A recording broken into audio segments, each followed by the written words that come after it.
Hi everyone, sorry about the delay. It's been a while, I didn't post anything. You guys were waiting, so here it is, the next video. I'll be talking about the problem of evil, and this is a very nice topic. In the end, you guys will realize that this problem is not really about logic. It's about the human heart and how it deals with evil. I'm not sure if you guys are aware of the problem of evil. It's a logic conclusion. It's very common. It comes to the conclusion that God doesn't exist through some premises. The first one is if the Christian God exists, then God is omnipotent, omniscient, and morally perfect. And it says, if God is omnipotent, then God has the power to eliminate all evil. If God is omniscient, then God knows that evil exists. If God is morally perfect, then God has the desire to eliminate all evil. If one of the premises is that evil exists, hardship or moral evil is something that exists. And if evil exists and God exists, then God should be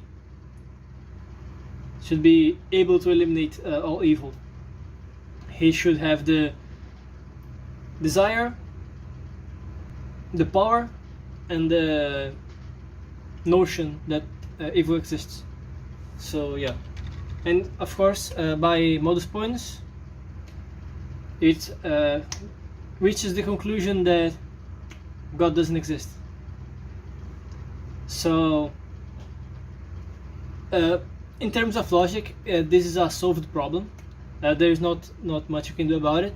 The only thing you can do, in fact, is looking at the premises and validating if they are real or not. So for instance, when it says if God is omnipotent, then God has the power to eliminate all evil. And we know that in reality that this is true, it's perfectly true. If God has all the power, He is able to eliminate evil, it's obviously, okay? It says if God is omniscient, right? He knows everything, so He knows that evil exists. And this is also true. We know God knows all things, and we know that God knows that evil is going around, right? And the third one, that's where we can really put in check the validity of this premise, and that's this one here, that God is morally perfect, and then He has the desire to eliminate all evil. So the point I'll be making to invalidate this premise is that by being morally perfect, God doesn't that doesn't imply the desire for God to eliminate all evil. Okay, God can be both morally perfect and also desire to keep evil as it is. Okay, and now by invalidating this premise, we also invalidate the conclusion of the argument that God doesn't exist. Actually, God does exist. We know that God does exist, so this can't possibly be true, right?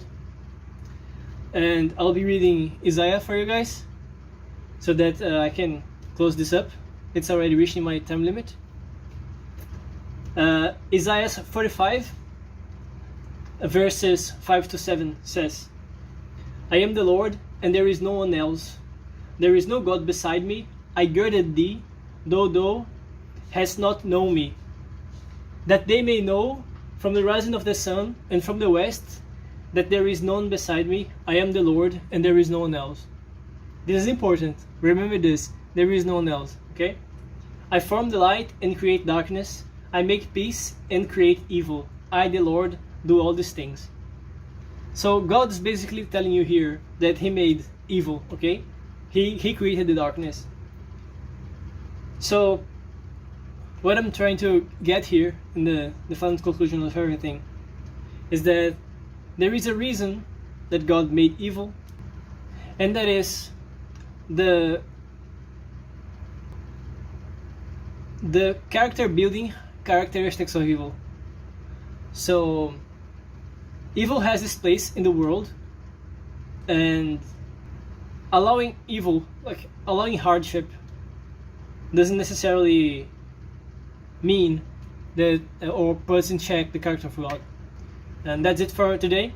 I hope you guys enjoyed it, and subscribe for more, and comment if you guys like need have ideas for other teams and stuff.